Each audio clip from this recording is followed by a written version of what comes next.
देऊ शकतो. DCR मध्ये थोडा बदल करून आपण त्यांना CRZ काही वेगळा देऊ शकतो का? DCR मध्ये मासे सुकवण्यासाठी, बोटीच्या डॉकिंगसाठी, कोल्ड स्टोरेजसाठी ह्या काही जागा आपण करून देऊ शकतो का? कारण अनेक त्याच्यावर अडचणी आहेत. तर मला वाटतं ह्याच्यावर विचार होणं गरजेचं आहे, तरच मत्स्य व्यवसाय आपल्या राज्यात वाढू शकेल. शेवटची गोष्ट म्हणजे डेअरीचा जो विषय आलाय, दुग्ध व्यवसाय.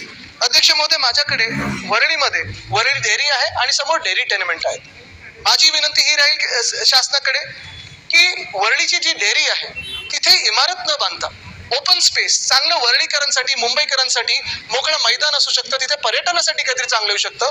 मला वाटतं सगळीकडे कॉन्क्रीट आणि सगळीकडे ब्रिक मोर्टार न बांधता चांगली मोकळी जागा होऊ शकते आणि तिथे डेअरी टेनमेंट आहे, म्हणजे रस्त्याच्या पलीकडे आत्ता ते बिल्डिंगी पडण्यासाठी आल्यात, मोडकळीस आहेत, त्या तिथे रिपेअर होऊन जे डेअरीचे आमचे कामगार आहेत त्यांना चांगली घरं, आमच्या सरकारी कर्मचाऱ्यांना चांगली घरं मिळू शकतात. जे रिटायर्ड होत आहेत त्यांच्यासाठी देखील चांगली मोफतची घरं